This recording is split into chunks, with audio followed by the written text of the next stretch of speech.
Yeah, but my dad got out of copping and then became a food broker, which we're like, come on, that's What? CIA, right? Yes. And he's food like, no, brokers. I really am a middleman for jars of jam. He works for Meghan Markle.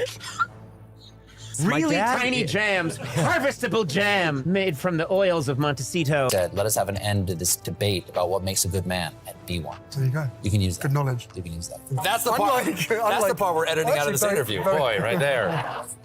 All right. Very Unlike similar what? to this experience. Unlike, yeah, unlike what? That's all right, you can carry on.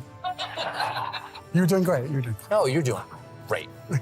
Conan O'Brien just took a clean shot at Meghan Markle's jam launch and didn't even look like he tried. Meghan rolled out her glossy American Riviera orchard jam like she was stepping into Martha Stewart territory. Polished labels, soft-focus branding, the whole vibe. And Conan sliced through it with one sharp line. That joke hit so smooth it felt effortless, like the punchline was just waiting to happen. And that wasn't even the harshest moment. When Meghan and Harry were deep in their Oprah interview era, Conan came out swinging. During the fallout from their sit-down with Oprah Winfrey, he didn't soften a thing.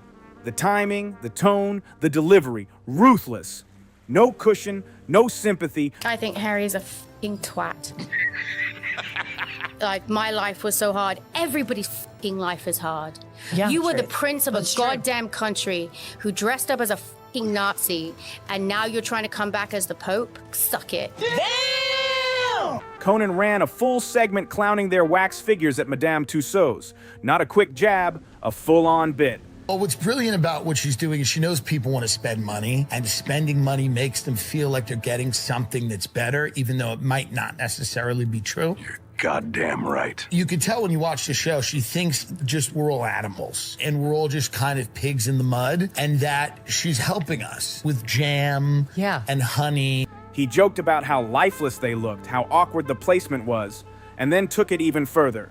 Then he introduced a so-called museum worker who claimed the figures were shoved in the back like forgotten props. The image alone was savage. It painted a picture that's hard to unsee. But the strangest twist came next. Conan created a fictional character joking about doing bizarre, inappropriate things with their wax statues.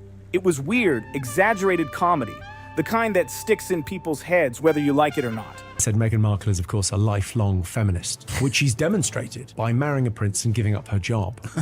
I think he's a twat. He's a whining, whinging, complaining, woe is me, I'm the only one that's ever had mental problem. Once that image is planted, it changes how some viewers look at them. Then things shifted from comedy to something darker. Comedian Jimmy Carr brought up a scenario that made people uncomfortable. He questioned what would happen in a worst-case situation involving King Charles and even mentioned tragic possibilities around Prince William and Catherine. The idea was that in a sudden disaster, Harry and Meghan could move closer to the throne. It was framed as a dark hypothetical, but it hit nerves fast. Before that clip even finished making rounds, the conversation exploded again thanks to the Osbornes. Kelly Osborne didn't hold back when talking about Harry, openly calling him a twat on live TV.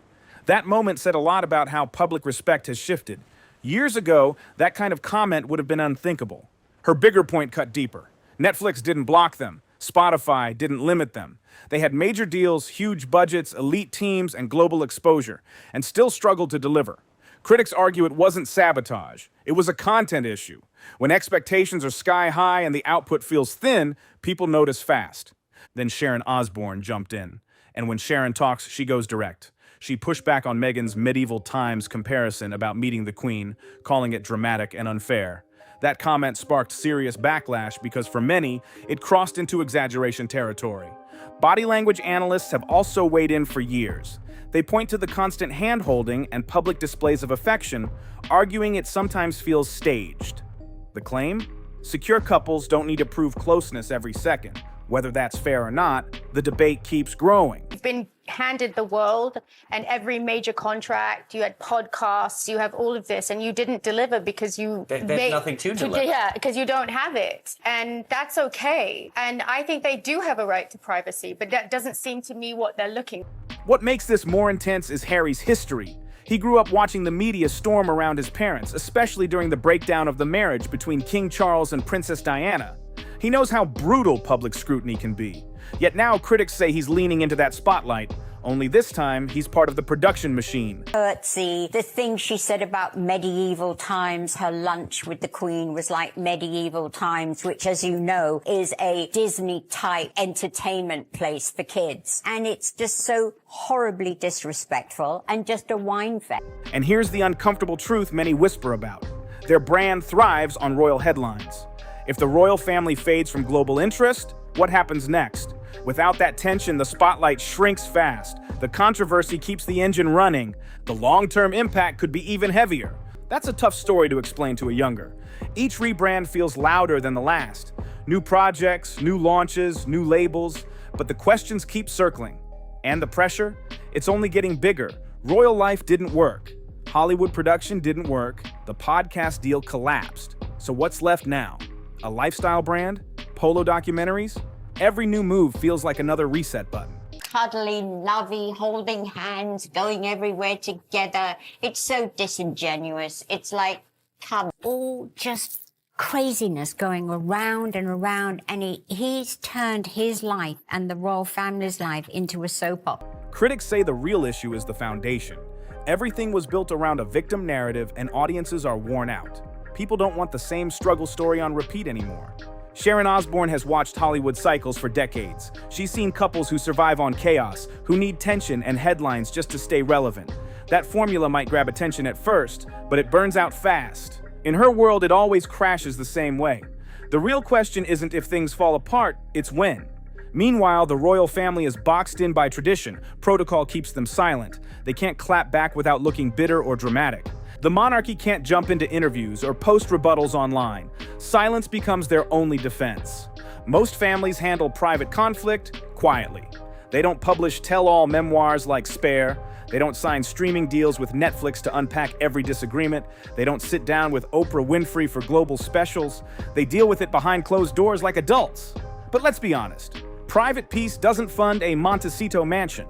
You know what? You've got a great life. You've got a beautiful family. You're so much in love. Move on. Get a life. Move on. And they just can't seem to, because their living is by telling their truth on the royal family. That's how they make their...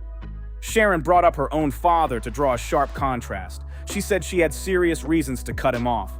Betrayal, money issues, deep damage. And even then, she eventually made peace when it truly mattered. That personal story shifted the tone. It made people ask a tough question. What's Meghan's breaking point based on?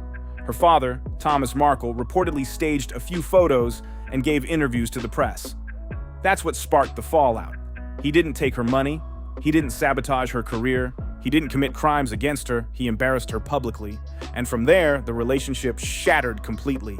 Critics argue the reaction looked extreme compared to the offense. Just think about her children. They have no family. They have their grandmother, Meghan's mum. That's it. There's no cousins, no aunts and uncles, no other grandparents. There's two little babies that have grown up that will never meet or know their cousins because they're not growing up. The backlash didn't stay quiet. Once the Osbornes spoke up, others in entertainment jumped in. At the Golden Globe Awards, comedian Joe Coy went in hard with sharp jokes about their media deals. The crowd reacted with nervous laughter, the kind where people glance sideways to see who's watching. It was bold, and it landed. The bigger controversy? The massive Netflix contract, millions of dollars, huge expectations, and limited output. Critics say the content leaned heavily on complaints about royal life without delivering groundbreaking insight. Joe Coy didn't whisper about it. He joked about it in front of the entire room. Cameras caught people trying not to react too strongly. That tension said everything. The narrative is shifting fast. Sympathy doesn't stretch forever, and when public patience runs thin, the spotlight turns harsh, because everyone knows it's true. Family Guy didn't just drop a casual joke, they built an entire savage animated scene tearing Harry and Meghan apart. And when a show that's been running for decades decides you're worth that kind of ridicule, I think they're totally lost. You know, one minute they're making a cartoon, then they're doing a documentary on them, now they're saving the world. They just haven't found their path in life. they went from royalty to meme faster than almost anyone in history. And the crazy part? They did it to themselves. Millions in checks, massive deals, minimal output, all while complaining nonstop. That's a formula for late-night comics to feast on, and feast they did. Cartoons don't sugarcoat. They don't care about PR spin or hurt feelings. They just lay out the ridiculousness in bold colors. And the truth is brutal. These two aren't victims.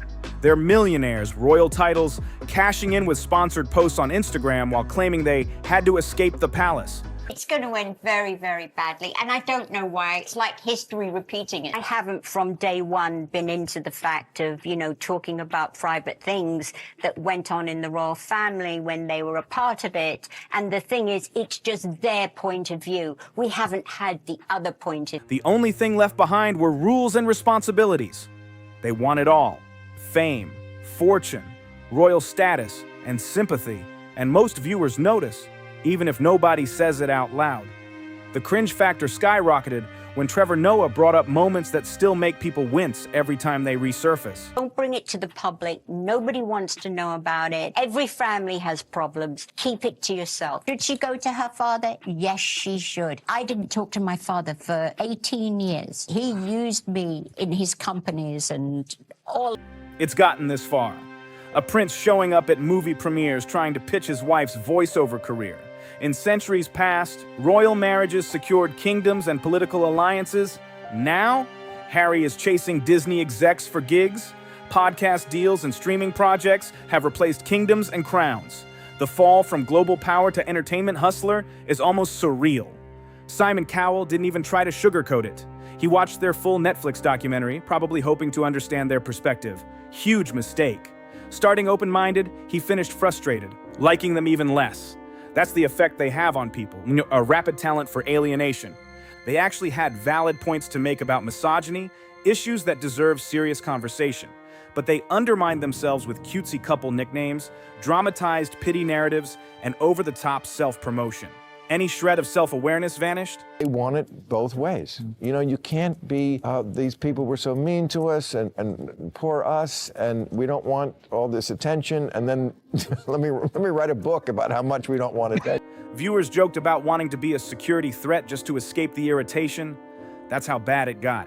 Then came Jimmy Kimmel, taking a swing almost nobody in Hollywood dares. Harry's memoir smashed records for fastest-selling nonfiction, but Kimmel didn't celebrate. He roasted it mercilessly on primetime TV, turning it into a parody kids book called The Prince and the Penis. The jokes kept coming, mocking Harry's looks, likening him to Screech, the awkward, goofy kid nobody wanted to be.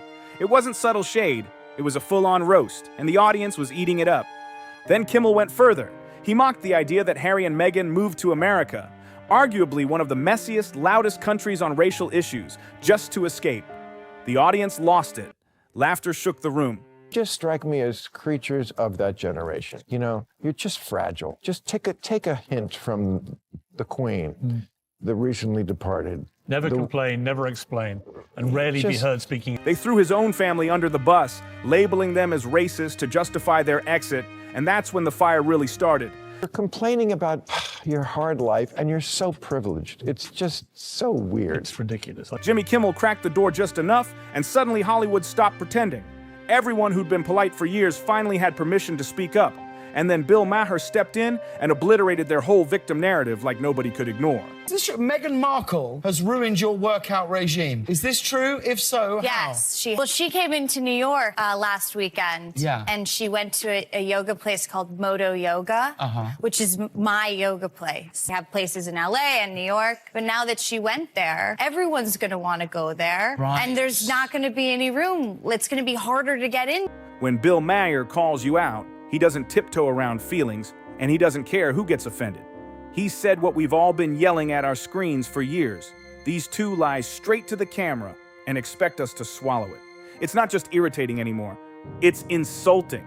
They claim they want privacy, yet appear in interviews constantly.